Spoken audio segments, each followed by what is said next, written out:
pensons annoncer d'abord à l'église le deuil que nous avons au royaume. Kilio kile tuko nacho mkifalme yake.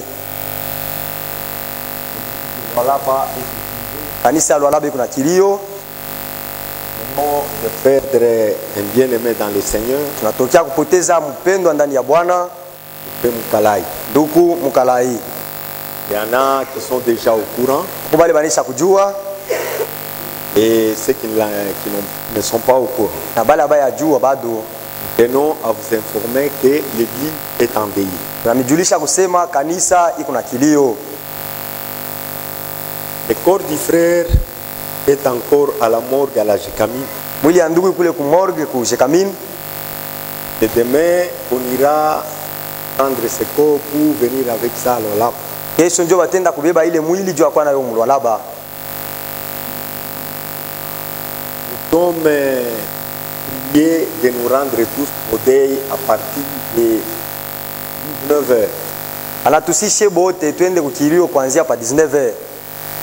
Nous tous sans exception. Mwe bote bila kutosha ku mtu hata moja. Au moins ceux qui sont malades. Paka bale beko bagonjwa njoo batenda.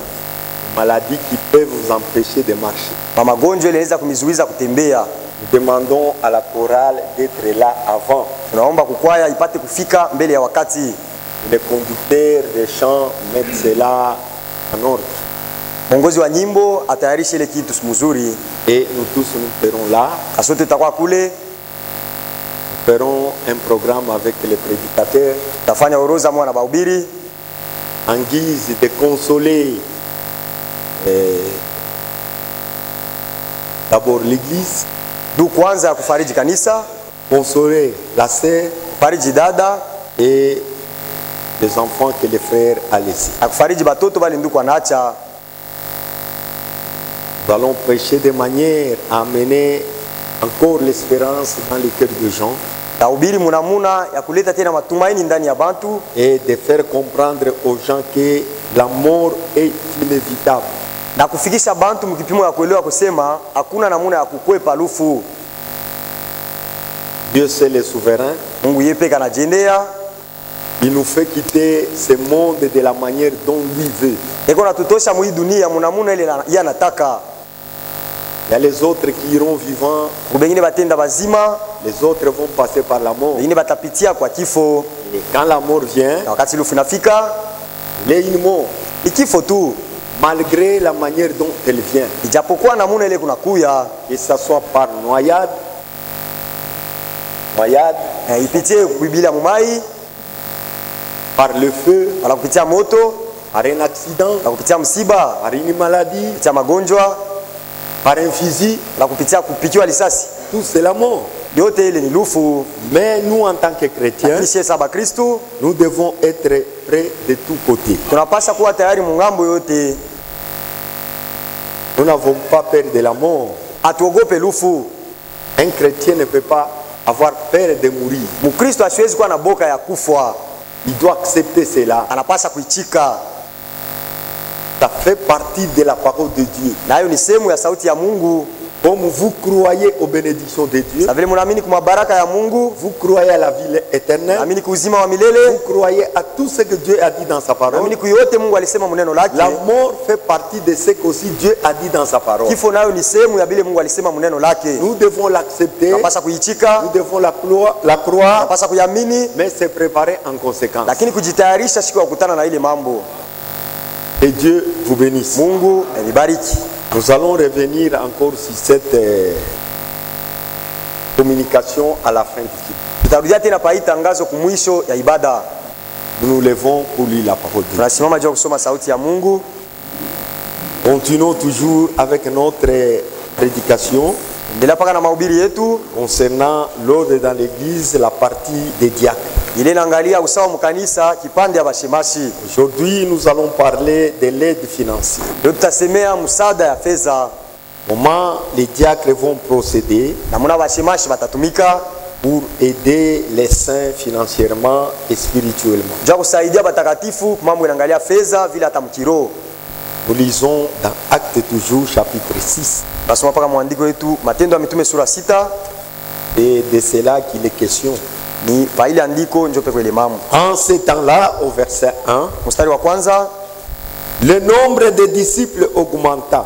mwile wakati namba ya wanafunzi Les iliongezeka. hellénistes murmurèrent contre les Hébreux parce que leurs veuves étaient négligées dans la distribution qui se faisait chaque jour. Bahelenisti bakasema chini chini juu jane yabo balianza kubasabu kukabula kwa kila Les siku. 12 convoquaient la multitude des disciples 12 bakaita kundi ya wanafunzi Edi. na kusema il n'est pas convenable que nous laissions la parole de Dieu pour servir aux tables. haifai wala haistahili si tuache sauti ya Mungu juu ya kutumika kumeza. C'est pourquoi, frères, choisissez parmi vous cet homme de qui l'on rende un bon témoignage. Ndio kwa maana ndugu, tafuteni katikati yenu bantu 7 bali beko na ushuhuda Et mzuri, qu'il soit plein d'Esprit Saint bali benye kujazwa na Roho et de Mtakatifu sagesse, na hekima, et que nous nous chargerons de cet emploi. bali tutapatia hii kazi. Et nous continuerons à s'appliquer à la prière et au ministère de la parole. Na sisi tutaendelea kujitoa kwa maombi na kuhubiri Et neno. cette proposition plie à toutes. Yale mambo ilipendeza kila mtu. Ils élirent Étienne, homme plein de foi Akachagua Etieni, mtu mwenye kujazwa et imani de l'Esprit Saint. na Roho Mtakatifu, Filipo, Procor, Nicanor, Timon, Parmenas, Nicolas, prosélyte d'Antiochia. Proselito kwa Antiokia, Et ils les présentèrent aux apôtres qui, après avoir prié, leur imposèrent les mains. bakamapeleka mbele ya bamitume na bo kisha kusungumuza ile mambo Seigneur, bakaomba. merci pour aujourd'hui. Bwana, asante kwa leo. C'est une journée que tu nous as encore accordée. Ni siku tena unatupatia. Nous l'avons vécu d'une manière ou d'une autre. Tuliishi munamuna hii wala ingine. Mais partout où nous sommes allés au-delà de ta parole, Nafasi yote pale tulienda juu wala nje ya neno lako. partout où nous avons bronché, Wote pale partout tulikotola, où nous allons pécher, pale pote tulitenda nous te zambi, demandons de nous pardonner. tunakuomba Et uturumie. que le sang précieux de Christ nous purifie. Damu ya damani ya Kristo tuoshe. Agrée-nous encore dans ta présence Tukubali tena mwepo wako pour mériter ce culte ce soir. juu ya kuweza kufanya ibada kwa mzuri. Merci Seigneur. Asante Bwana. Tu as permis que l'un de nous soit appelé à la maison. Uruhusu mmoja katikati yetu ende nyumbani. Seigneur, nous te disons seulement merci, Bwana, tunakushukuru tu, mais console-nous, lakini tufariji, fortifie-nous, tupe nguvu, encourage-nous, ututie udari, parce que nous nguvu. savons que Tunakusema chaque personne vivante ici, kila mtu mzima hapa il est sujet de la mort. eko na chungu Quand halufu. ce jour-là viendra à chacun de nous, Mwenye siku pale itafika kwa kila mmoja que chacun wetu, puisse partir avec ferme foi. kila mmoja apate kwenda muimani yeye kwa imara. Lorsque nous allons traverser ces rivières de la mort, Sasa tatambuka ile bahari ya kifo, nous espérons que de l'autre côté tu nous accueilleras. tumaini kusema ngambo ya pili Parce utatupokea. que ici sur la terre, Tupai dunia nous prenons partie de toi. kuna kuangaikia Et wewe dans la mort, na tu kukifo, prendras aussi partie de nous. nao utatubeba. Enseigne-nous tes voies, Tufundishe manjia yako, instruis-nous Seigneur, tufundishe et Bwana, parle-nous encore ce soir, tuzungumzie mara tele afin que nous magharibi, puissions marcher dans les instructions présentes. ili tupate kutembea madibisho wala makanuni Bénis ya hapa chacun de sasa. nous. Bariki kila mmoja wetu, Bénis notre sœur bariki dada qui yetu a perdu le mari. anapoteza mume Console wake, les enfants Seigneur, bariki batoto console Bwana, toute la famille. bariki jamaa mzima, Fais de sorte que fanya munamuna lorsque nous serons là-bas, tutafika kule en guise de consolation, jua kufariji, nous puissions réellement apporter cette tupate consolation. hakika kuleta ile ufariji. Et tout ce qui sera dit, Vyote itasemewa pale fait à ton nom, na kufanyika mjina lako, soit sujet de consolation vraiment finale. iwe chanzo ya mafariji ya mwisho.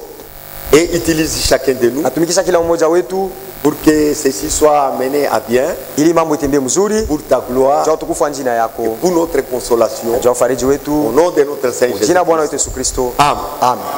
Mettez-vous. Tunaweza kuikala.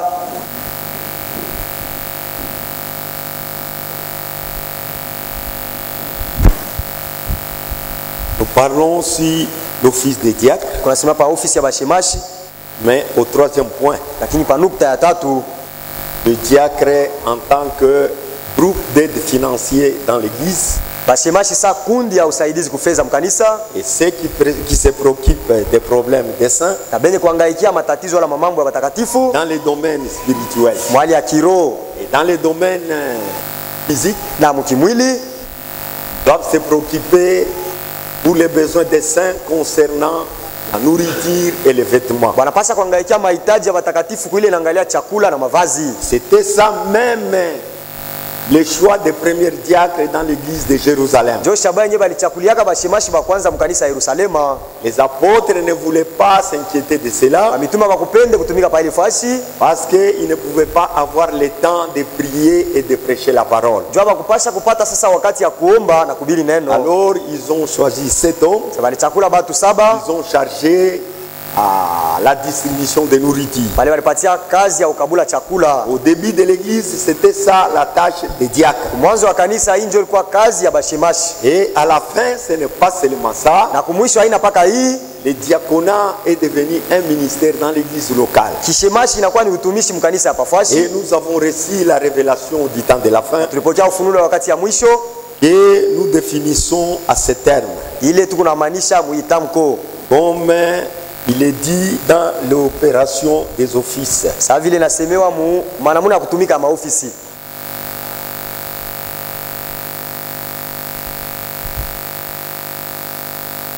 Nous allons d'abord définir l'office du diacre.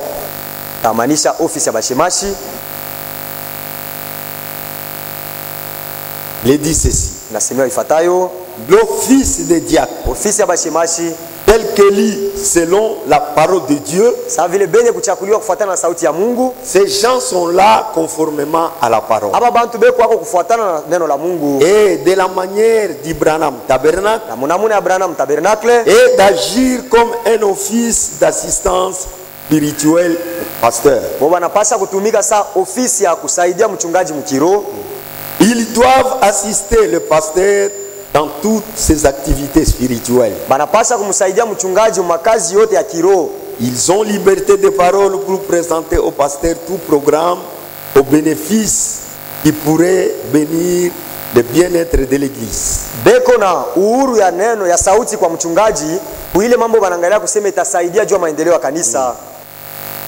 Et le progrès spirituel de l'église. Ils doivent être aptes à enseigner et disposés à assister le pasteur ou le pasteur associé dans chaque devoir, si appelés à le faire. Ils assisteront pour la communion. Ils agiront comme policiers dans tous les services. Ils seront la police de l'église, gardant la conduite et l'ordre civil. Ils assisteront en prélevant l'offrande locale. Ils suivront la conduite spirituelle de l'église en travaillant avec les pasteurs et l'un avec l'autre sur les problèmes spirituels et les besoins des saints. Ils seront prêts en tout temps à assister les besoins de chaque saint qui a un fardeau et un besoin de consultation spirituelle.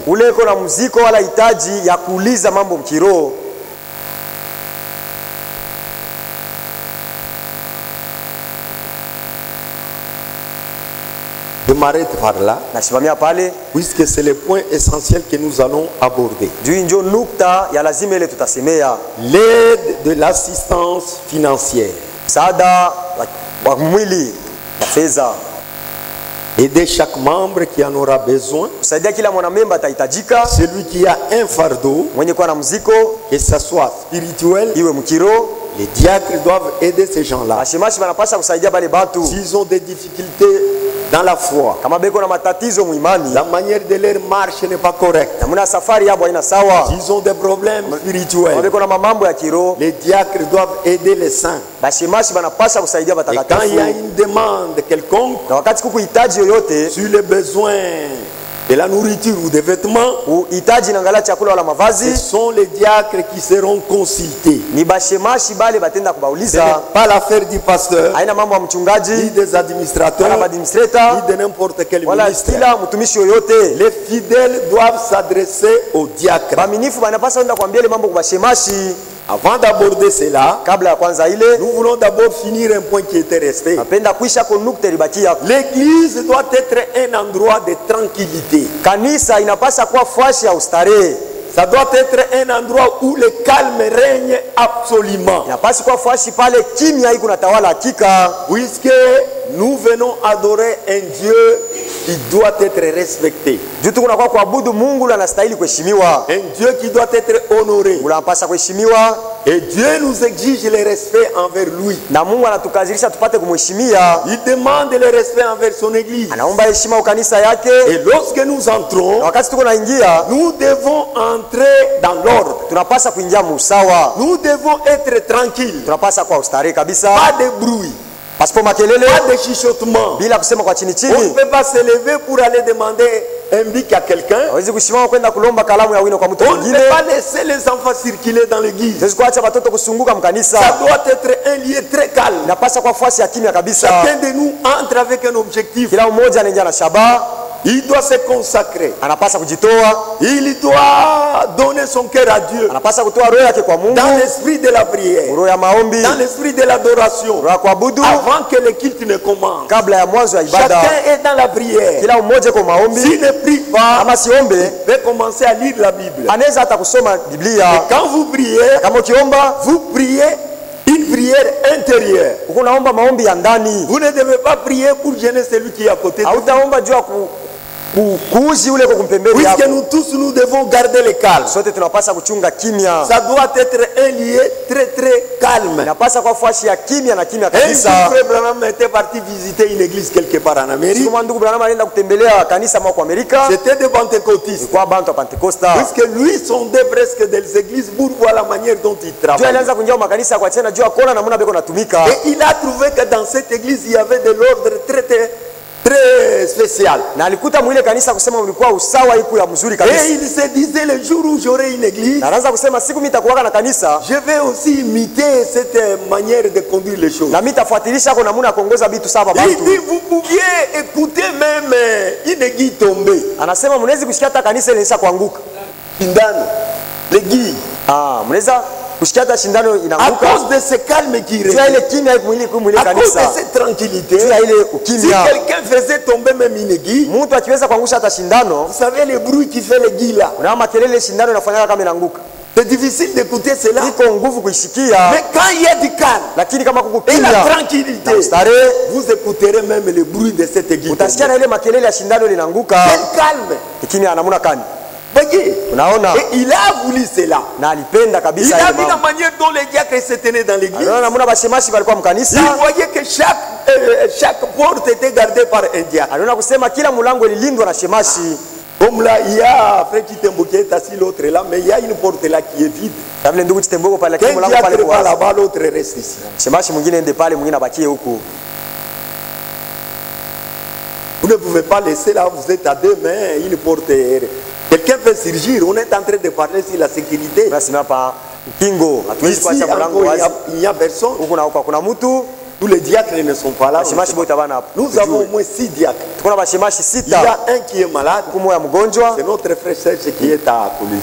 Ni ndugu yetu Serge mwenye kwa Lubumbashi. Les autres, on ne sait pas s'ils sont au boulot. Wengine hatujui kama wako mkazi. Vous devez toujours tenir cela. Unapasa kushika hiki kitu kila Quand mara. on prêche cela, on met directement cela en pratique. Wakati tuko na hubiri ile mambo ni kuitumikia paka pale. Vous ne pouvez pas attendre les jours où vous êtes déjà investi. Hamtaweza kuchunga ile siku, mimi mnaweza kunjia deja mkazi. Vous êtes déjà au travail. Huko mkazi.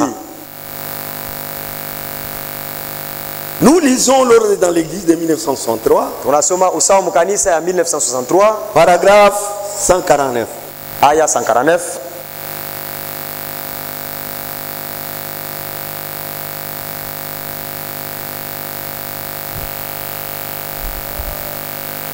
S'il continue de parler sur le diacre. Hapa anaendelea kusemea pa bashemashi.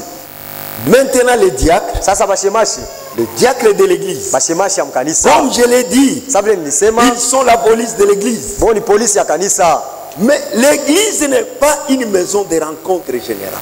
Lakini kanisa haina nafasi ya pa kupatana kwa bantu wote. Vous vous donnez rendez-vous. Mnapatia kukutana kufanya kwa mambo. Pale tutakutanisha na Kama kanisa sera wa l'église, tutasumbulia le on va mambo. parler de ça. Hapana, non. hapana tena, hapana tena. Ne venez pas traiter vos affaires sur l'enceinte de l'église. Msikuwe kuishia mambo yenu mlupango wa kanisa. Nous devons respecter même les dehors. Tunapaswa kuheshimia hata nje. Quand nous sortons, Wakati tunatoka, nous pouvons seulement louer la prédication. tutaweza kusifu mahubiri, C'est saluer, kujisalimu, c'est donner des bénédictions. kupatia mabaraka. Pas commencer à parler de projets. Haina kwanza kusemea mambo ya maendeleo. Informons-nous des choses du royaume. Tujionyeshe mambo ya kifalme, Parlons des choses du royaume. tuseme mambo ya ufalme. Puisque ici, Juu hapa nous venons avec un seul but, tuko nakuwa na shabaha moja c'est tu, être en communion parfaite avec le Seigneur. ni kuwa mushirika kamilifu na Bwana. Mais l'église n'est pas une maison de rencontre générale. Ni kanisa nafasi ya kukutana na mambo yote kusungumuza, Pour fraterniser, juu ya kushiriki. kufanya burafiki, avoir des relations amicales, kuya na mapatano ya kirafiki, Kuwa na mapatano ya kirafiki et prendre des ébats. Kwanza kusema sema hivi na hivi. na kwanza kusema mambo kwa chana. Et quelqu'un qui sort, Mtu anatoka il dit j'avais très bien voyagé. anasema nilisafiri mzuri Frère, à kabisa. Kasumbale, ça c'est terrible. Nduka Sumbalesa ni ya kushangaza. Nous avons vu des grosses véhicules qui Tuliona kule magari entraient. munene Non, unapita. pas cela Hapana ici. vile hapa. Attendez quand vous sortirez en dehors de l'enclos. Mchunge wakati mtatoka nje ya lupango. Parlez de cela. Mseme ile mambo sasa. Même vous qui vous retrouvez dans les chambres, dans les bureaux là, à l'église. Hata mwewe kupatikana kwa ofisi. Ne venez pas parler de vos situations à l'extérieur. Sio kusemea mambo yenu ile ya nje. Nous venons là-bas, la communion commence par là. Ushirike kunaanzia ni kule biro. Dans les affaires du royaume. Mu mambo ya kifalme. Si vous voulez parler de quelque chose, Kama unapenda kusemea mambo c'est fulani, quelque chose qui va déboucher sur le témoignage du royaume. ni kitu kile kinapaswa kusaidia pa ushuhuda ya ufalme. Pas commencer à parler de la nourriture, Haina kwanza kusemea chakula, de la faim, jala, du marché, wala vile mlichuruza. des fêtes de Noël et de Pâques. Makaramu ya No, ne Paka. faites pas Hapana, ça. msifanye vile. Vous qui courtisez les bureaux là-bas, Mwewe kwa maofisi. c'est à vous que je m'adresse. Ni mweni kunaambia. Si vous arrivez, Kama unafika, saluez-vous, ujisalimu, priez le Seigneur, ombe Bwana, que chacun s'attelle à sa tâche. kila mmoja asimamie kazi yake. C'est tout. Inatosha. Si nous voulons nous rencontrer les uns les autres, Kama tukipenda kukutana pamoja na bengine, alors que j'aille chez vous hivi niende kwako, et vous venez chez moi kama mnakuwa kunitembelea kwangu, et allez les uns chez les autres, na mwende pamoja na bengine kutembelea Pour na vous vile, rencontrer. juu ya kukutana. mais de s'amuser de ceci, de cela, Lakini kufanya mamizapa hii na ile dans l'église, mkanisa, de parler des choses comme cela, kusema mabitu ya ile namuna, ce n'est pas bien, frère. haina mzuri nduku. Nous ne devons plus du tout penser à ces choses. Atupashe tu kuanza kuibitu. Voilà comment la conduite de Dieu Tazama namuna ongozaji wa Mungu iko. est en train d'exprimer ces choses. Hii kunaonesha bibitu. Et au paragraphe 153, il dit quand j'étais parti visiter cette église, Nasema wakati nilienda kuangalia ile kanisa, vous auriez pu entendre une épingle tomber n'importe où dans cette église. mulipasha kushikia kitu yoyote kilipasha kuanguka mwili kanisa. Épingle.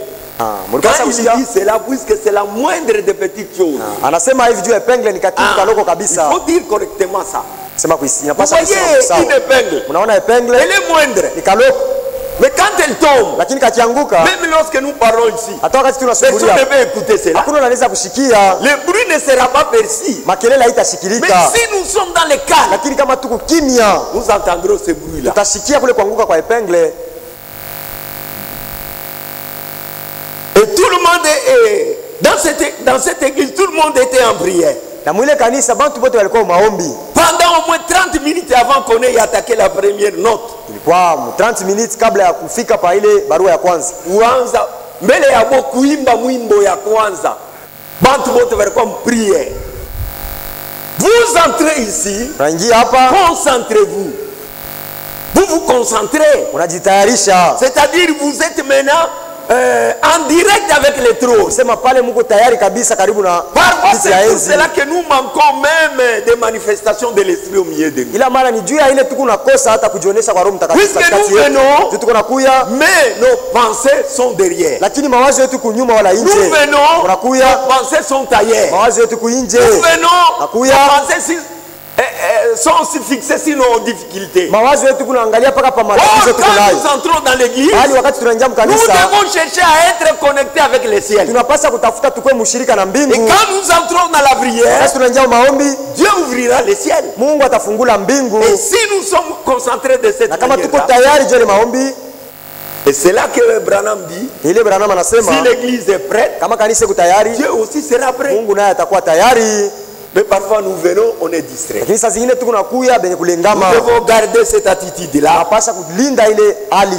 Alors, c'est de cette manière-là qu'on doit faire. Ni mwina namna tunapaswa kufanya. Et c'est très important. Na iko ya lazima kabisa. Nous lisons au paragraphe 85.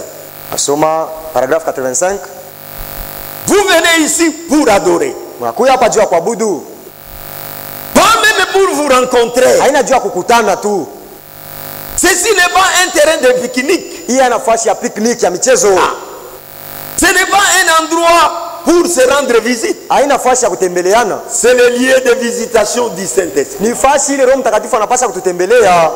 Écoutez ce que lui a à dire. Kusikia kile yeko nacho cha kusema. Non pas les uns les autres. Haina bile pamoja na bengine beko Nous nacho. n'avons pas d'écouter ce que l'un a à me dire. Hatuna cha kusikia kile mmoja atanyambia. Ou écouter ce que moi j'ai à dire aux autres. Wala kusikia kile mimi kuna cha kwambia Nous venons écouter ce que le Saint-Esprit a à nous dire. Tuko na kwa kusikia kile Roho Mtakatifu yuko nacho cha Et kutuambia. pour que Dieu te parle, Na juu Mungu akusungumuzie. vous devez se préparer. Unapaswa kujitayarisha.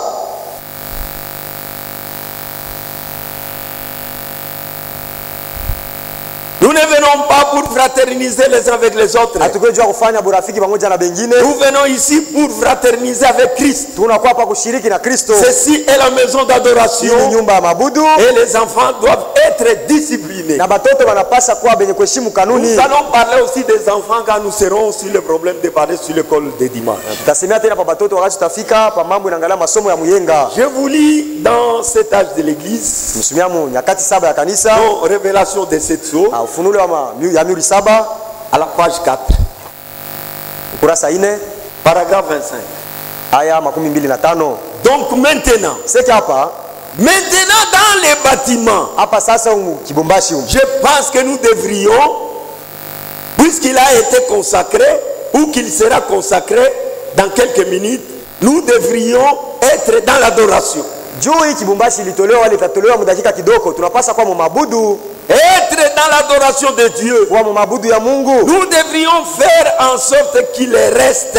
Tunapaswa kufahamu namuna kuyepo. Ikuye mambo ya kuabudu.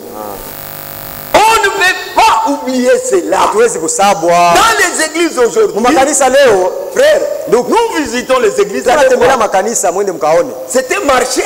Ni msoko. Les gens entrent, Batu wanaingia, vous voyez deux groupes là qui se battent dans l'église. unaona makundi mbili kunazungumza mkanisa. Même les pasteurs rentrent, Na mchungaji ils anaingia, saluent les gens, na yeye anamkia bantu, ils demandent même comment allez-vous. anauliza na Puis il s'assoit. afya yenu kuje. Il y a des sœurs là-bas, Kuna dada mbili pale, un frère avec une sœur là-bas. ndugu mwana dada pale, Chacun se parle d'une manière ou kila d'une mmoja autre. kunazungumza mnamune na nataka. Ça c'est quoi? Hii ni nini? C'est une arène. Hii ni michezo tu. Il faut achemiser ça. Vous voyez quelqu'un se lever, Unaona mtu anashimama, mon cher, on ne peut combler le bikia. Il parle même voix. eko nasema tena na nguvu yote.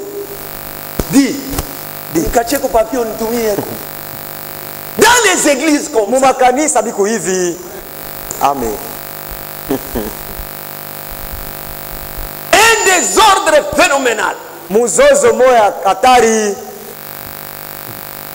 Dans l'adoration, Mabudu zéro. sifuru. Dans la prédication, Mahubiri zéro. sifuru. Dans les cantiques, Munyimbo champion. bale ni babingwa. C'est comme ça ils sont. Jo mwina muna beko. Or la maison de Dieu, Bali nyumba ya Mungu ça doit être une maison de respect. inapasha kuwa nyumba ya heshima. Nous ne pouvons pas faire même une réunion ici qui est en dehors des royaumes. Hatuwezi kufanya mkusanyiko yenye kuwa nje na ufalme. La réunion d'électricité. Kukutana na mambo ya umeme. Venez à l'église. Munakuwa Vous mkanisa. prenez même les chaises. Unekana na pabichi. Non. Hapana.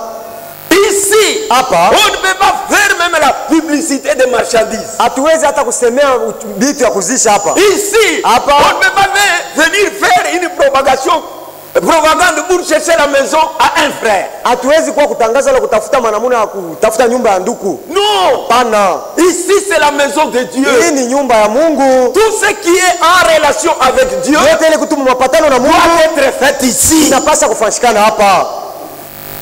Les Les choses du monde Bitu ya dunia n'ont pas de la place ici. abina nafasi hapa.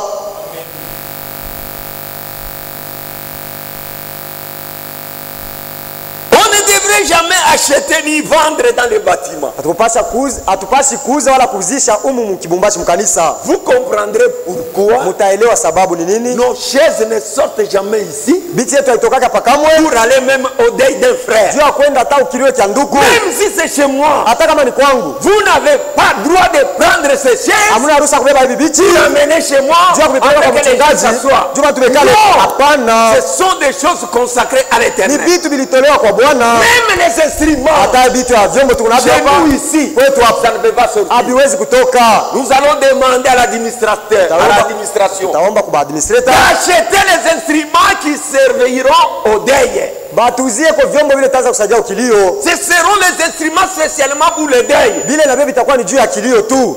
Mais prendre les choses de l'église, Lakini kwa vitu mkanisa vous devez aller avec ça au dehors. kwenda navyo nje. Même si ce service-là Hata ile kazi est en rapport avec ce qui se fait dans l'église, inapatana na ile inafanyikanaka mkanisa. là nous disons non. Pale tunasema Nous hapana. devons respecter Dieu. Tunapaswa kuheshimia Mungu. Et les choses que vous enlevez pour aller mettre au deuil. Na vitu ile mnatosa ndio peleka ukilio. Il y a même les ivrognes, Kuna balevi batekala pale. les prostituées qui s'en emparent. Akaaba banabibeba kuikala. Et il y a les gens même qui volent ça. Kuna batu beko na biba. Où est le respect? Heshima pale iko wapi? Nous devons être jaloux des choses de Dieu. Tunapaswa kuwa na bwivu ya vitu ya Mungu. Respecter la maison de Dieu. Mheshimie nyumba ya Mungu. Tout ce qui s'y trouve, respecter. Yote ile inapatikana mu nyumba ya Mungu muheshimu. On ne devrait jamais faire de commerce dans la salle ici. Hatupasi kufanya uchuruzi mu nyumba. Oh, frère Barda natoka Mtanzania alikuwa na vikombe vya bei sana badada mwende. Non. Ici nous vantons Jésus-Christ. Hapa tuko na mpano wa Yesu Kristo. Ici nous publions Hapa tuko Jésus-Christ. na mtangaza Yesu Kristo. C'est tout. Inatosha. On ne peut pas louer même un pasteur ici. Hatuwezi kusifu hata mchungaji No. hapa. Bana.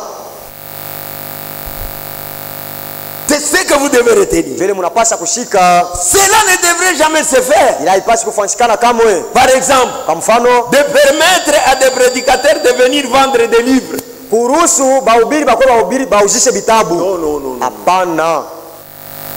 Unakuwa na mabitabu unaisha kuweka vingine kule kumulango, vingine kule kumulango, mtu anaisha kala pale anekala pa kutoka sema 5000 unabeba kitabu unatoka. Non, allez vendre ça chez toi à la maison. Onde kabijishe kwako Soit que kunyumba. vous déposez cela au bureau. Sasa ngine unabeacha kule ku On biro. vient acheter là-bas. Bantu banakuwa kuzia Pas kule. vendre cela dans l'église. Hapana Non. kuibujisha mkanisa, hapana. Peu importe ce que c'est. Ijapokuwa nini. Il y a d'autres endroits pour ça. Kuko fasi ingine juu ya ile mambo. En effet, Hivi on ne devrait ni acheter ni vendre dans la maison de notre Seigneur. hatupasi kuzisha wala kuuza mnyumba ya Bwana wetu. Ce devrait être un lieu d'adoration, Hiyo inapasa kuwa ni fasi ya mabudu, un lieu saint, fasi un takatifu, lieu consacré. fasi yenye kutolewa. Voyez, Unaona? oh, il nous a donné un bon bâtiment. Pale alitupatia kibumbashi. Consacrez-le lui. Mumutolee hiyo. Dieu nous a donné ce beau bâtiment. Mungu alitupatia kibumbashi mzuri, Nous kanisa devons mzuri. le consacrer pour lui. Tunapasa kumtolea Il yeye. doit savoir que Anapasa kujua ce kusema bâtiment m'appartient. kanisa ni yangu On me mie. l'a offert. Walinipatia hayo. Nous l'avons construit. Tulijenga Nous l'avons donné à na Dieu. tunamtolea yeye. Chacun de nous doit respecter cela. Kila mmoja anapasa Et kuheshimu. pourquoi même vous les sœurs qui venez torsionner, Ndio kwa maana tamu badada mnakuwa kolopa. respectez cet endroit. Heshimie hii fasi. Ne parlez pas de n'importe quoi. Usisemeseme mabintu vyovyote. Vous torsionnez, Unakolopa, vous parlez de vos affaires de querelles. mnasemea mambo ya kukokotana ile ya mafujo. Vous commencez à parler à l'autre. Unaanza kuonesha mwingine. Alinishirikisha sana. Alikuwa tu na bahati tu. Kama tu mshukwe Mkristo na Mkristo mwenye hauna nabo. Mkristo asema unapona juu mimi C'est ça. nishakwambia. Amen. Amen. Ne faites pas ça. Msifanye vile. Hata vikolobo vya mwili nyumba C'est ça. mjeshimu. Amen. Tout ce qui a un rapport avec cette église, Yote ile tu inapatana na hii kanisa, respectez. muheshimu Et Dieu va vous bénir. na Mungu atamibariki. Et là, ceci peut sembler un peu sévère. Na hivi inaonekana kuwa mkali kabisa. Inaonekana sasa ni vya nguvu. Ya nguvu. Na Amen. kikolobo. Kikolobo. Mais c'est correct. Amen. Iko sawa. Mais ce n'est pas un lieu de rencontre. Ingine nafasi ya C'est ukutana, un lieu d'adoration. nafasi ya mabudu. On ne devrait jamais même chuchoter un seul mot. Atupasa hata kusungumzia chini chini kulisikio tamko moya. Unasema volleyball. Aba kuna kuya muone ko serika pingi kuna ko.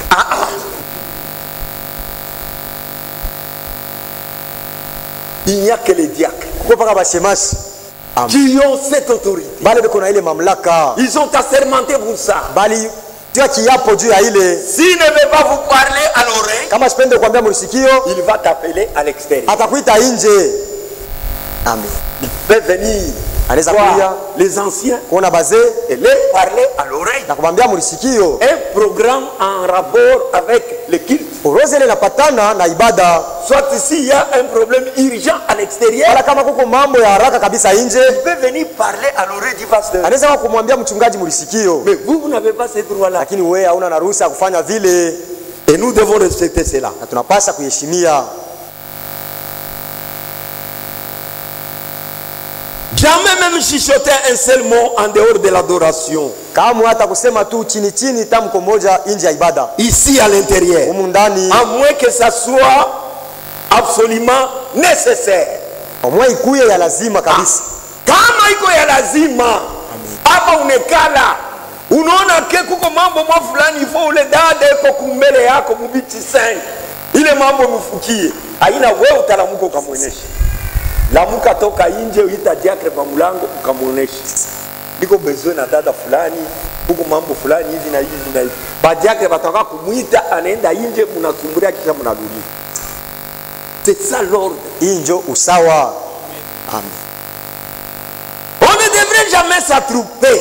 Hatupasi kufanya kikundi. On ne devrait jamais courir dans la salle. Tuwezi kwanza kukimbia kimbia humu nyumba, Ni laisser nos enfants courir dans wala la kuacha salle. watoto kukimbia kimbia humu nyumba. Alors de faire comme ça, Kufanya vile, puisque c'est comme ça que nous avons pensé faire. juu ni mwina mwana tuliwaza kufanya. Il n'y a pas longtemps, Hakuna wakati mrefu nous l'avons construit de façon à régler tous ces points.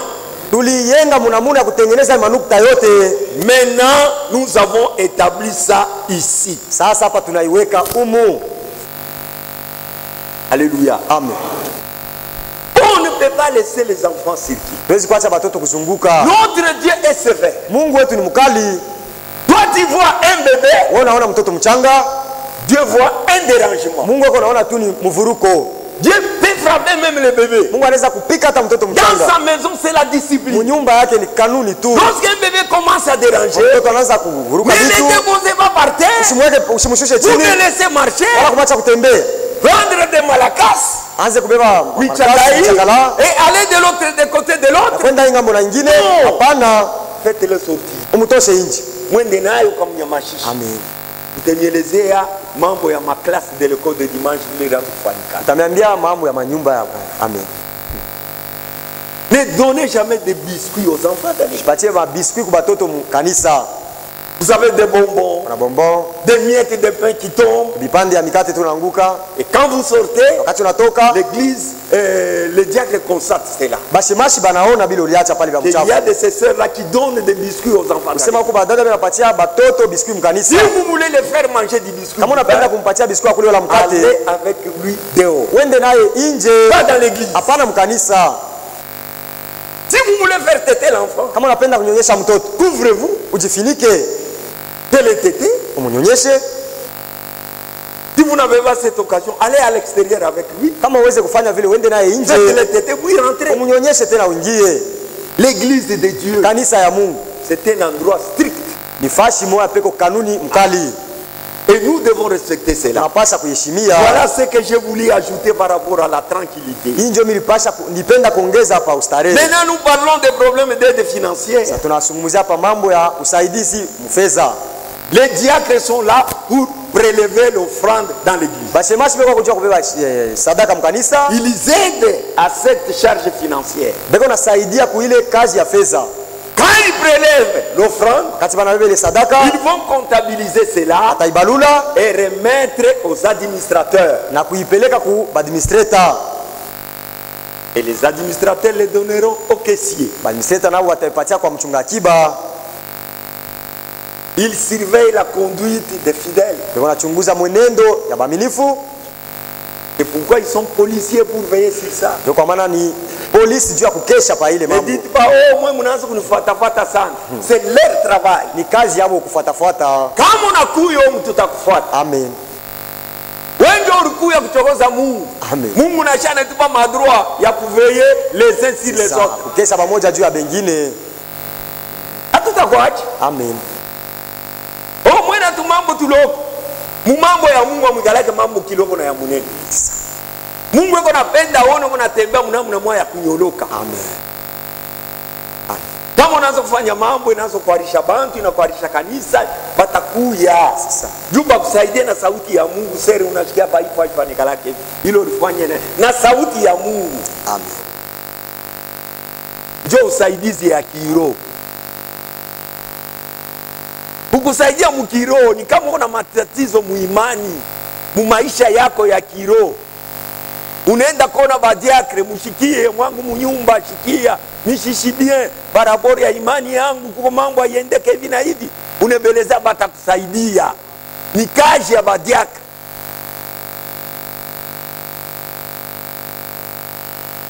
Mambo kama inakuwa nguvu, hapana kwenda kwa bazazi yako, usiende kwa muyomo, usiende ku tribunal, usiende kwa polisi, badiakre beko wako. Bible konasema le jugement commence dans la maison de Dieu. Hukumu inaanzia munyumba ya Mungu. Kama hii jugement ya munyumba ya Mungu naiweza, hakuna hata tribunal moja itakufungaka kwa dunia. Hata aferi na shimama haitakubambaka. Maneno humu tuko juge à partir ya prédication ya parole. Ndio ile jugement ile beko nasema le jugement commence dans la maison de Dieu. Aina ni wakati unafanya mambo balanza kusambisha kwa aina ile. Le jugement se fait au travers de la prédication de la parole. Hukumu iko nafanyikana kupitia mahubiri ya neno. Wakati beko na hubiri, mambo yote ile unaona ke unafanyaka iko ya mubaya, jugement ya Mungu inaanguka kupitia neno lake, unaacha uko jugé. Tovi haina kwenda kuikarisha bantu kubasamisha sema jo jugement iko na au moment où nous parlons si l'ordre, wakati tuko nasema pa usawa, c'est le jugement déjà de Dieu. Hukumu ya Mungu inaanza hapa. Vous devez vous conformer. Napasa kujipanga. Et les diacres doivent aussi aider sur ça. Na bashimashi banapasha kusaidia pa hii mambo. Lorsque vous avez les besoins, wakati ile mko na mahitaji de la nourriture, ya chakula, de vêtements, ya mavazi, venez voir les diacres. Kuye muone bashimashi. C'est leur travail. Ni kazi yabo. Et comment cela se fait? Na namna gani kunafanyikana ile mambo? Nous lisons maintenant cela. Tunasoma sasa pa ile mambo.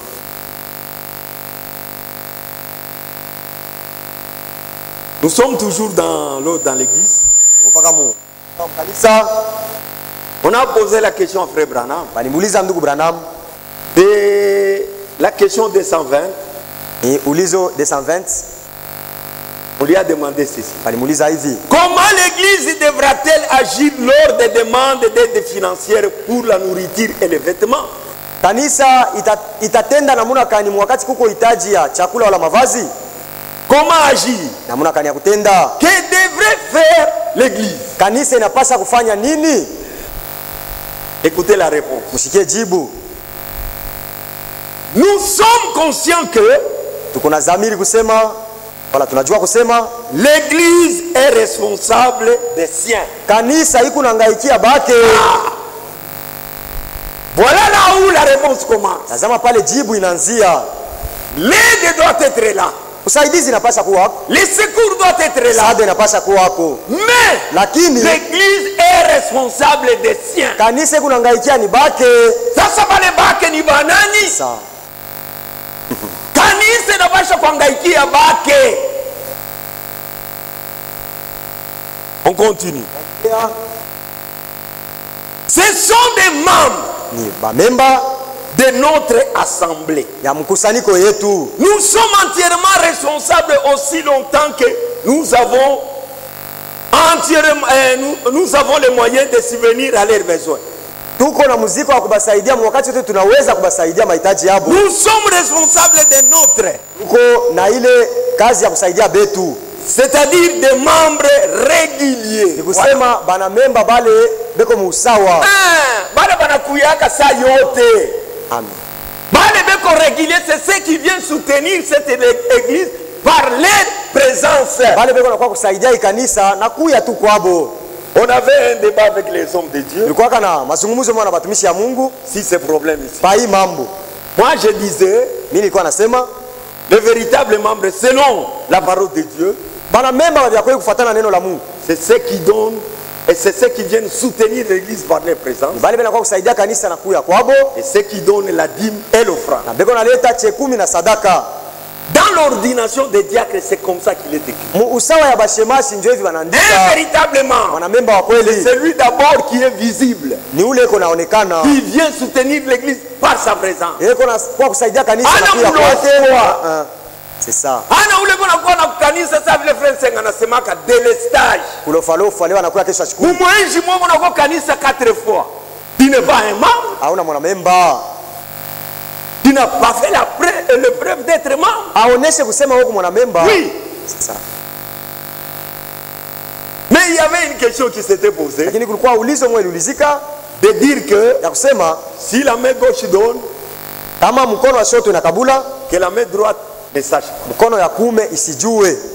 Là on a arrêté, Pale tulisimamisha puisque on voulait que les dîmes soient données avec des mentions là-dessus. tulipendaka chekumi anze kuletewa na manjine yenye kuandikwa pale yulu.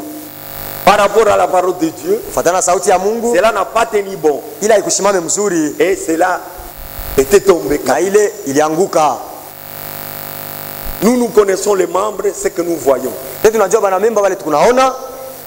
Concernant l'offrande et les dîmes, Mambo naangalia sadaka na chekumi, c'est Dieu maintenant qui doit vous compter comme membre. ni Mungu mwenyewe sana pasha kunihesabia saba na memba. Là, tu ne peux pas échapper. Pale hautakwepa.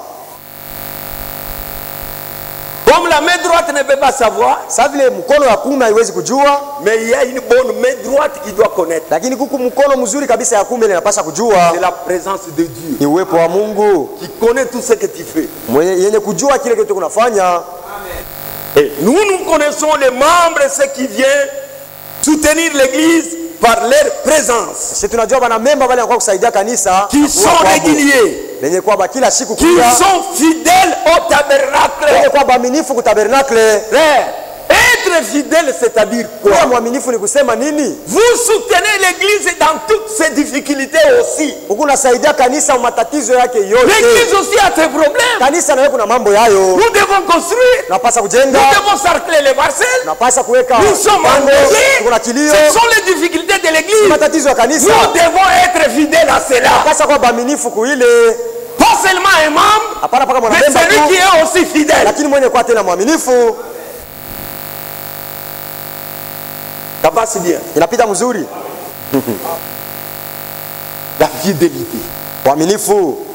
Qui sont fidèles au tabernacle. Benye kwa baaminifu tabernakle. Qui viennent et adorent avec nous. Beko nakuya na beko nabudu nasi pamoja. Nous sommes liés par les devoirs envers eux. Tunafungwa kumapashwa kwa abo. En tant que nos frères Saba ndugu yetu, et nos sœurs dada yetu, qui ont fait leur prière bale balionyesha kionyesho yabo hakikisho. comme membres de cet ensemble. Saba na memba ya mkusanyiko, Vous devez prouver que vous êtes infidèles dans cette église. unapasa kuonesha na hakikisho kusema uko mwaminifu mwikanisa. Quand vous venez avec votre demande, Wakati unakuwa na hitaji yako, quand vous êtes un membre régulier, kama uko mwana memba vous êtes wa kila siku fidèle, mwaminifu, nous adorons avec vous. unaabudu na mwe, Vous avez droit uko na ruhusa à cette aide. kuile msaada. Si vous manquez les vêtements, Ukishiriwa mavazi on doit acheter. atakuzia. La Bible dit, Biblia inasema, le message dit, ujumbe nous inasema sommes liés par ces devoirs. tunesha kufungwa kuile mapashwa, On ne peut pas échapper. hataweza kuichola. C'est votre droit Ni ruhusa d'être yenu aidé kusaidiwa en tant que membre régulier. sa mwana memba wa kuya kila siku. L'église ne peut pas s'excuser, Kanisa haitalomba razi, à moins qu'il n'ait pas de moyens. saa zingine kukose tu manamuna kusaidia, Mais si le moyen est là, lakini kama manamuna iko wako en tout cas, on va vous aider. pale ni paka kukusaidia tu, Et venez avec vos plaintes. na mkuye na matatizo Venez yenu, avec vos demandes. kuwe na mahitaji yenu. Mais ne le faites pas méchamment.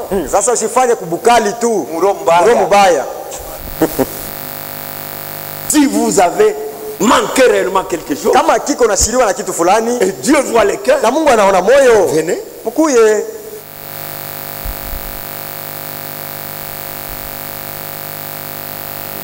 Vous avez les moyens.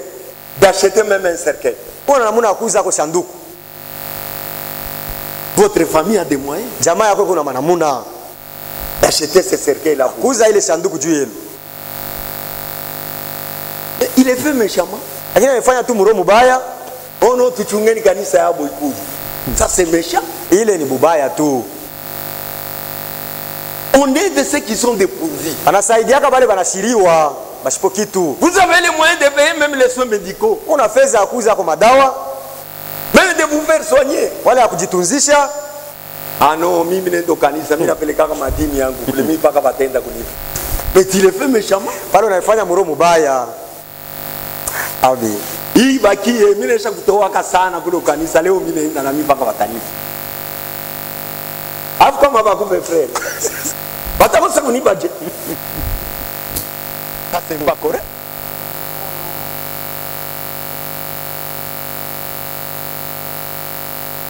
Mais l'église Lakini kanisa doit aider ses fidèles. inapasha kusaidia baaminifu yake. Lorsqu'il demande des fêtes, Wakati kuna kwa hitaji mwa banatuletea, les diacres vont examiner cette demande. bashemashi banapasha kuchunguza vizuri ile hitaji. Il n'y a pas de tic au tac. Hakuna tu mambo unalomba paka pale wanakuja. Ah non, Hapana. nous allons examiner les demandes. Tutachunguza kwanza ile hitaji. Puisque nous connaissons beaucoup d'escrocs. Juu tunajua bamwizi ba mingi. Ils mentent. Ndio unalanda tu. À Lubumbashi, un frère, Kulumbashi ndugu moya il téléphone le pasteur Kazadi. anamuita ampikia mchungaji Kazadi simu. Pasteur, bitu bisha kuni compliqué sana. Bibi yangu huku ni mambo ya cesarienne. Hakuna namna hapa. Mufanye kwa nguvu tu munitumie kwa makuta. Frère uko fashikani anataka kwa maternity akatuba hivi na hivi. Anataka tabia utasema okay. Hasema mimi 10 minutes anaita asema huku wanasema hakuna namna pasteur mimi. Asema okay. Unasema fashikani anataka tena. Wanatuma badiaka. Wenda kwa maternity. Uliza hakuna frère fulani wewe. Asema ana frère anaita na bidii yote jana huku. Sasa no pengine tunakotola, acha tumuite pasteur, banaita pasteur. Kumuita frère. Oui pasteur ndio vile vintu viko. Uko wapi? Sasa niko pa hospital. Hospital kanyana taya sema baadhi yake beko pale beko na kuchunga. Wewe ndio monane nao. Frère ashibuku. Tendelele paka lu. Non. Nous devons être sérieux. Tunapasha kwa serious. L'argent de Dieu, Fedha ya Mungu c'est l'argent de Dieu. ni fedha ya Mungu. Quand Dieu vous le donne comme son enfant, Wakati Mungu anakupatia usa mtoto yake, il faut qu'il vous le donne avec ordre. inabidi akupatie wewe usawa, Et ça sera avec des bénédictions. na pale itakuwa na mabaraka.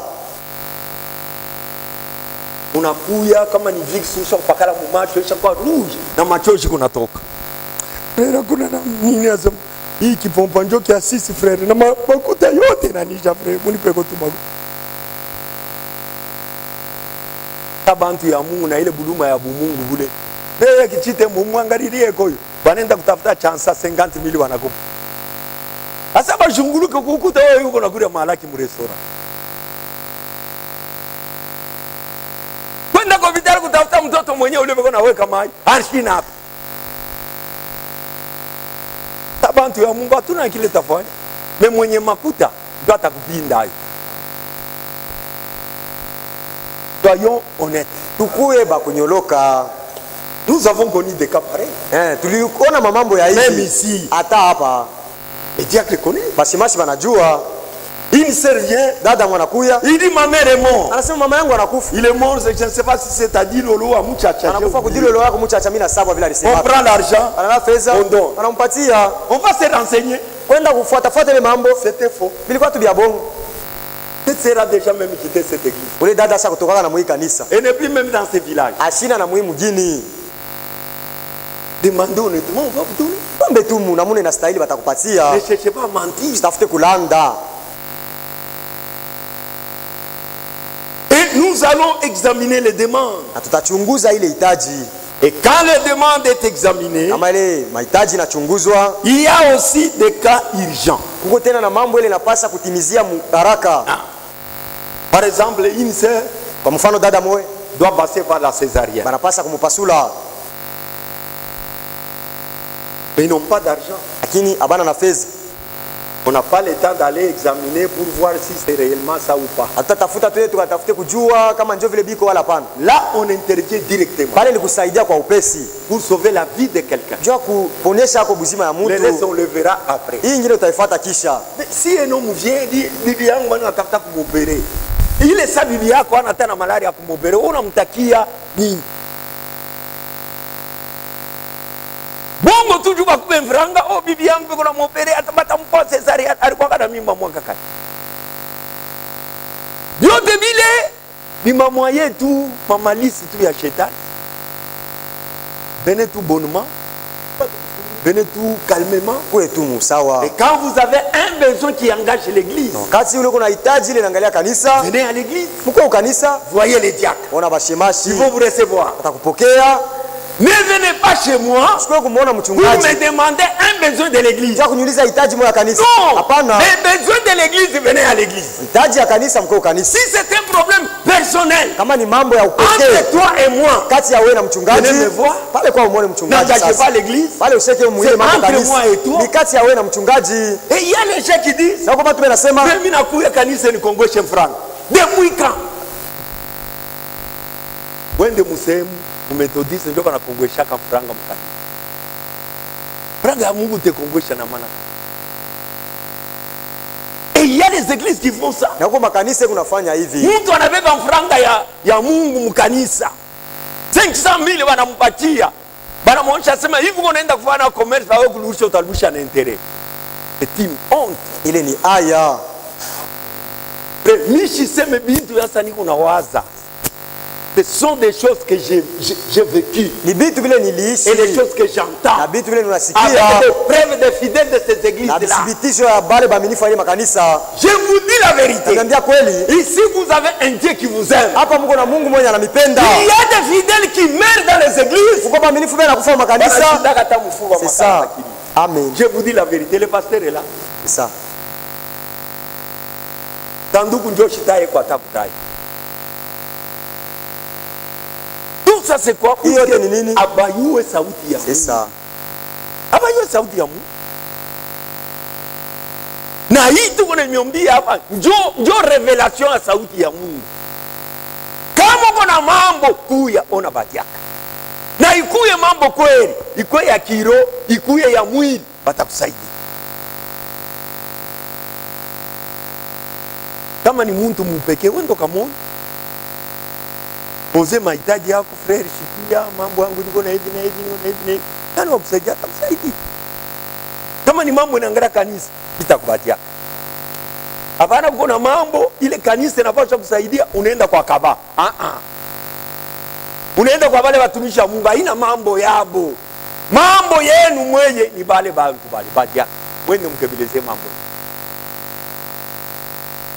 Bonjo bataona vile vya kufanya. Ina mambo inaangalia ba pasteur. Hapana. Et Dieu vous bénisse. Mungu amibariki. Paragraphe 13.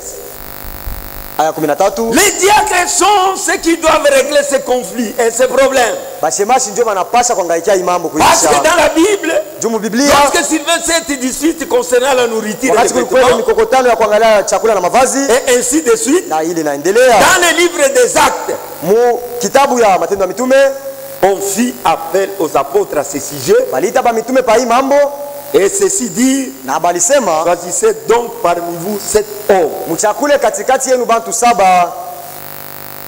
On peut être même 10, eza kwa hata 10 même 3. hata 3, Ça dépend de la grandeur de l'église. inafuatana na bunene ya kanisa. Alors vous devez aller voir les diacres. Pasa kwenda kuona bashemashi. Au paragraphe 12. Or nous savons bien que des millions de gens ce soir sont sans nourriture. Bali tunajua kusema hii magharibi kuku bantu milioni basipo chakula. Même ici à Lualaba, Hata umulwalaba il y a des gens qui n'ont pas de nourriture. ko bantu bala bana na Il y a des gens chakula. qui n'ont pas de Ko vêtements. bantu basipo mavazi. Et nous aimerions pouvoir les aider tous. Na tutapenda wasaidia hata bote Faire tout notre possible. kufanya yote Mais wezekanayo financièrement, kwa fedha, nous ne le pouvons pas. lakini kwa fedha Nous ne hatutaweza. pouvons pas subvenir aux besoins de tout ce monde entier. Hatutaweza kujibu kumhitaji ya dunia mzima. Mais nous sommes liés par les devoirs envers les nôtres. Lakini tunafungwa kwa mapashwa ya wale wetu. betu ndio bali tunapasha kusaidia. Amen. Kama humu munaingia mtu ana mambre wa hii kanisa, anaingia anakuwa kuomba msaada juu kanisa msaidie, ile ni maka iko particulier. Ifo bamuulize mbele anekalaka wapi, anatoka wapi, na ni juu ya nini kuna tafuta bamsaidie.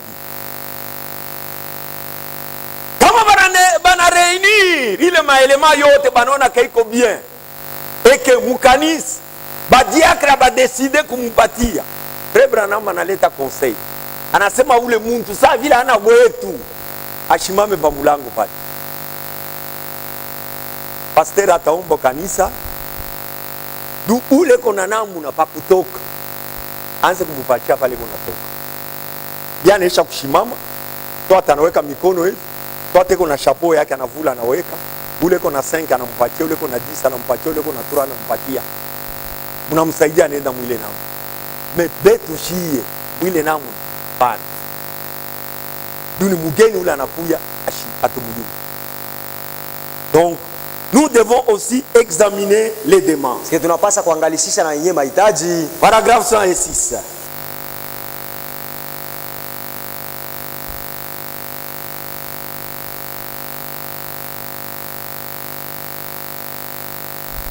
Dans le Moussa 3.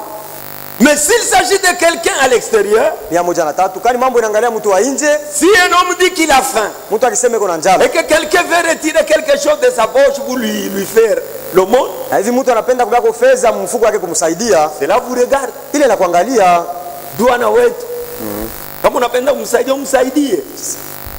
Mais je parle des fois où l'église est sollicitée.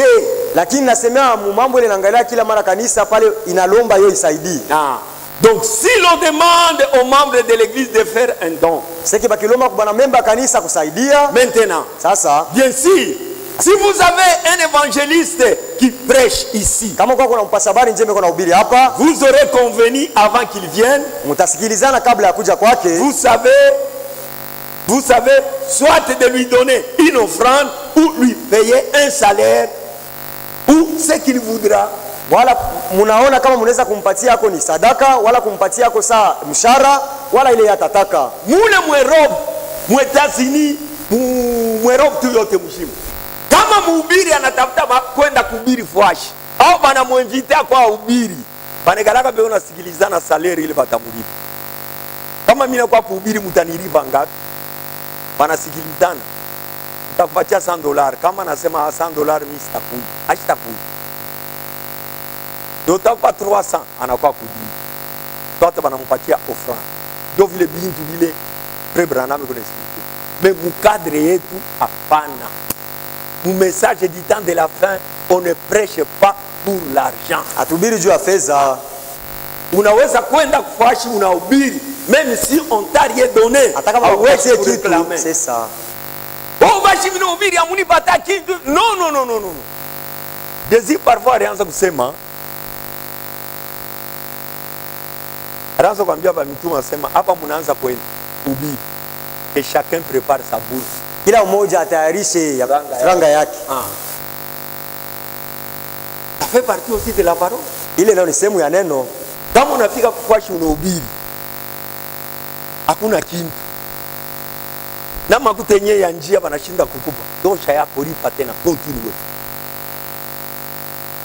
Il n'y a pas de salaire à réclamer. Hakuna mshahara ya kwenda kulomba. Mais nous connaissons un conseil. Lakini tunajua shauri moja. Frère Branham a dit, ndugu Branham alisema, si un prédicateur prêche, kama mhubiri anahubiri, il suit dio de la chair, anatosha yasu kule kumimbali, donnez-lui du savon. Umpatie ko hata savon. Il est savon, c'est-à-dire donnez-lui quelque chose. Amen. Et il est de coutume ma tabernacle yote. Mazoezo vile ma tabernacle yote. Kama mtu anaenda kubiri, on lui donne toujours quelque chose. Mais si vous arrivez là où il n'y a rien, lakini ukifika kula hakuna kitu, ne réclamez pas. Usilombe kitu. Ne réclamez pas. Usilombe. Frère Mwamba nous a donné un exemple pour la convention. Ndugu Mwamba alipatia mfano kule kusanyiko kwa bahubiri. On a payé un salaire à un prédicateur qui était moindre. Walipatia ko mshahara kwa mhubiri mmoja ilikuwa kidogo kabisa. Do franga hivi munanipa. Ni mhubiri munene.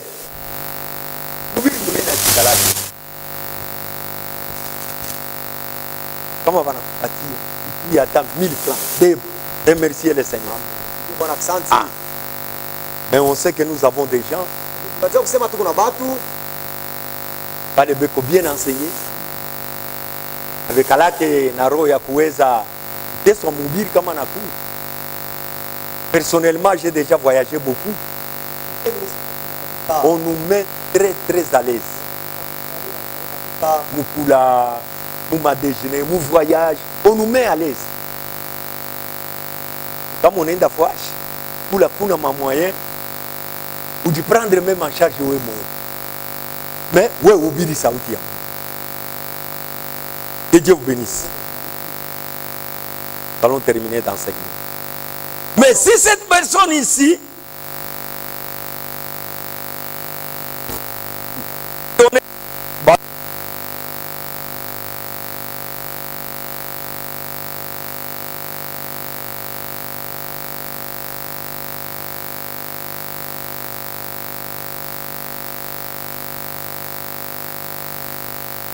nous ne connaissons pas cet homme. Et il nous a demandé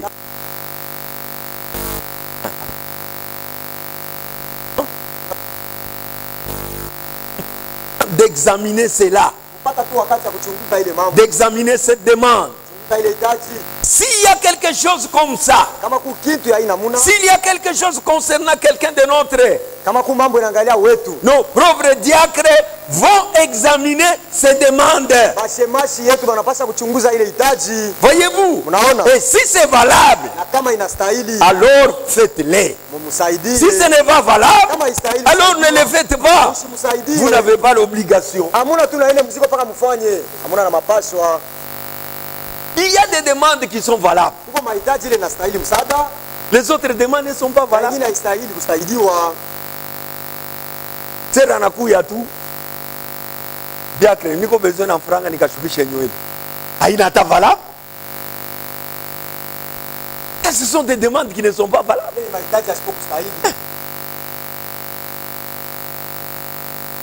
Frère mwingine anakuya, oh frère, niko besoin nimunyuje kwa mapili ya mradio.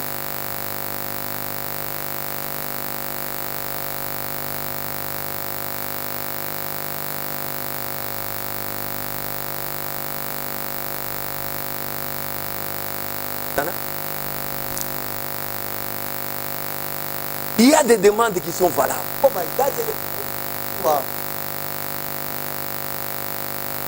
Bengine ni kuya tu kuteste église. Uko tu na bikwembe hapo tu vya kukwenea tu bien. Wanasema banasemaka sana mambo sasa kuomba kanisa, acha na mimi kaombe tu. Ile shi unaanza kwa kutante tu. On doit aider les démunis. Ah, ils ont droit à cette aide financière. Et nous avons cette obligation. Mais quand il y a une demande, les diacres vont aller examiner cela. On va vous donner le temps. Dada tunashikia, mtuchunge kukaloko. Kama nasema uchunge ukaloko, bo wenyewe watakuita. Hapana unaenda busubuhi, magharibi unasone. Pechite murinje de buni milombo. Dada chunga kombe. Ah mzuri. Panapita kama ni 3h. Pechite ina chunga sana, kumbe bintu biko je. Tulisema mbele uchungu naona mnakawa sana, haina ndeni. Ile tunaanza kupinda sasa bana. Haina demand iko irisha. Kama iko irisha na boba tona namna gani kufanya bintu biende biombi. Et pourquoi les diacres, vous devez examiner chaque demande. Vous faites même des recherches. Buyuwe kama réellement ile mambo inamufikia ule mtu ni ya vya kweli au hapana. Pour ne pas être obligé de gaspiller l'argent de Dieu inutilement. C'est très important. Je crois que je viens de terminer. Chacun a écouté. Nous sommes responsables de notre. ceux qui viennent soutenir cette église par leur présence, qui adorent avec nous et qui sont fidèles. Nous sommes obligés de leur venir en aide. Nourriture, vêtements, même dans les domaines spirituels. N'hésitez pas. C'est l'argent de votre Père, l'argent de Dieu, qui est notre Père. Nous sommes ses enfants. Nous avons droit à cela quand nous sommes dans les besoins. Et celui qui est dans les besoins va le faire avec un cœur sincère. Et Dieu bénira chacun de nous. Que Dieu vous bénisse.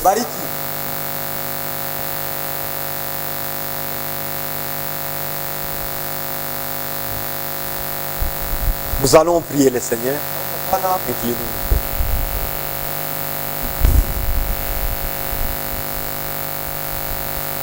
Nous avons des requêtes et des remerciements, je crois. Ici, c'est la sœur Nathalie qui sollicite la prière des saints en faveur de ses enfants qui sont tourmentés par les démons de la maladie et de la toux. Le frère Patrick Mutunda sollicite la prière des saints en faveur de son grand frère qui est en prison. La sœur Charlotte de frère Dercy demande la prière en faveur de son fils. Il souffre de démons de fièvre. La sœur Annie remercie le Seigneur de lui avoir gardé en chemin en allant comme en retournant de l'Ikassi. Et elle nous apporte les salutations de l'assemblée de Kambov. Amen. Et elle sollicite la prière des saints en faveur de sa petite sœur qui est malade et elle compte aller la visiter à Fontaine.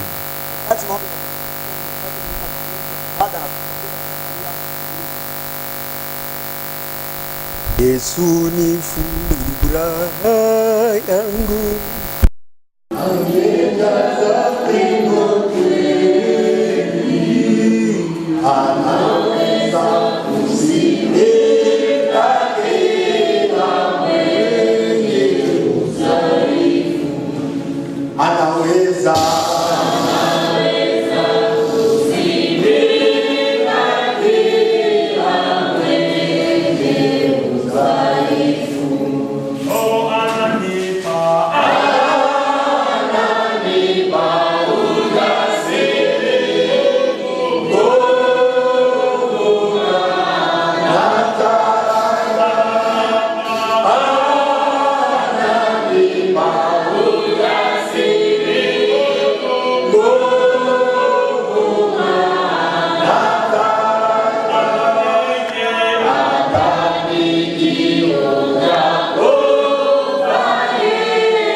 allons nous lever pour la prière.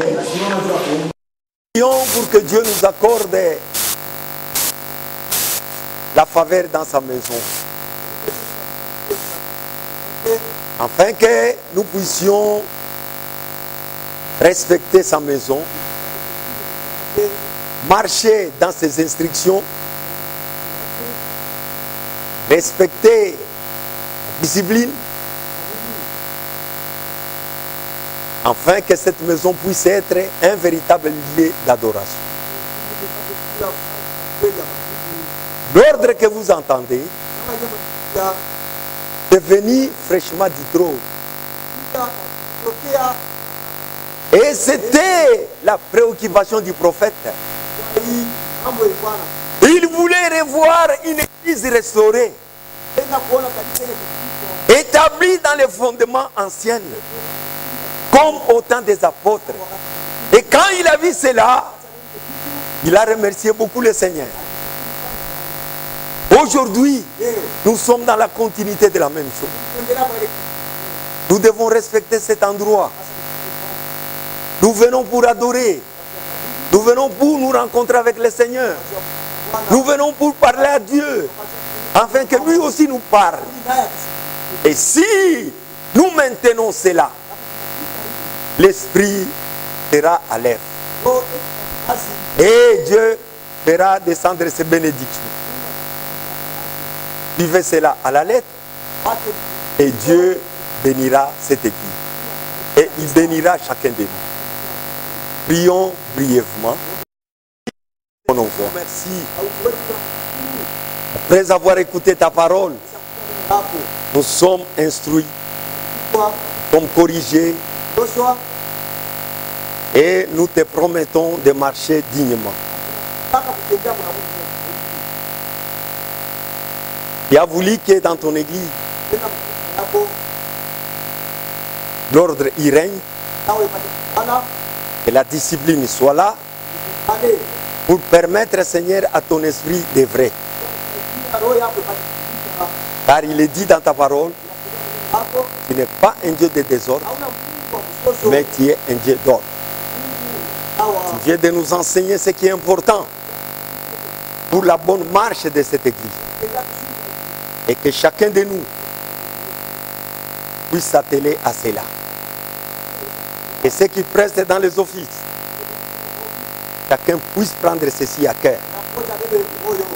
Et nous-mêmes qui prêchons, nous puissions aussi respecter cela. Afin que l'Esprit puisse régner sur nous. Merci pour cette instruction. Nous demandons de bénir ceci dans nos cœurs, afin que nous puissions nous préoccuper à ça. Et la gloire et l'honneur te reviendra du haut du ciel.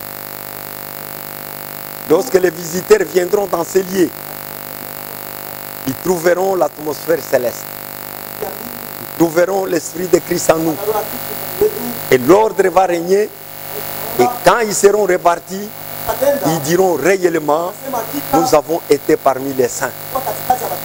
Nous voulons que ceci soit quelque chose de très important pour nous.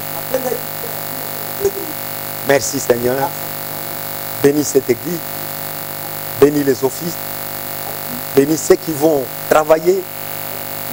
Nous voulons que nous puissions mener cette barque à bon terme. Afin que Seigneur, nous puissions acquérir des bénédictions venant de toi.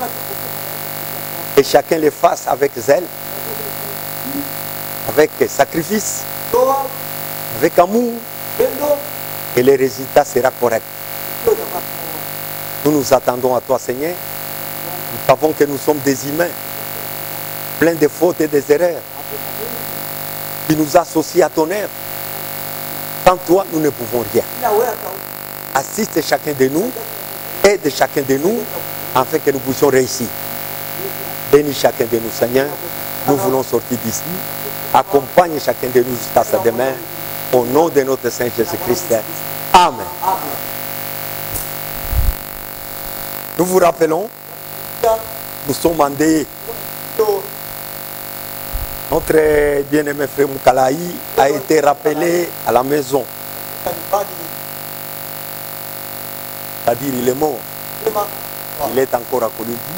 Nous allons rapatrier le corps demain. Ce sont les dernières informations que j'ai eues là. Il y a un changement. Vous allez le savoir là au deuil. Nous vous prions d'être là. On est en train de regarder. Quand j'étais là, j'ai entendu déjà les gens commencer à dire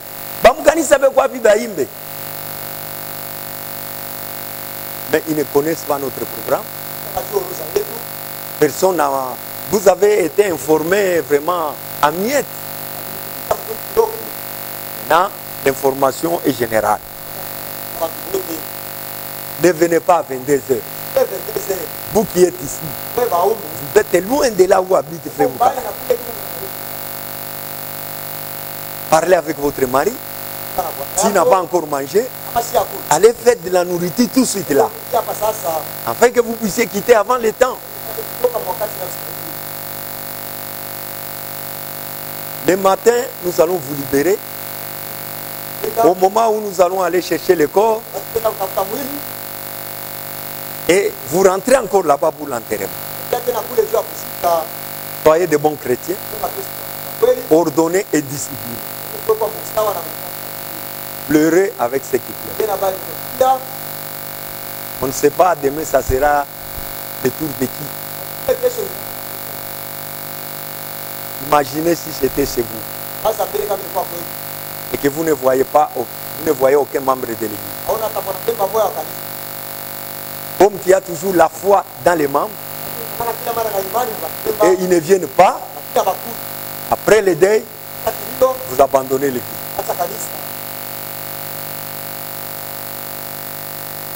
Soyons tous là. Ça sera honorable. Allons dans la pétition.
Satan vainqueur.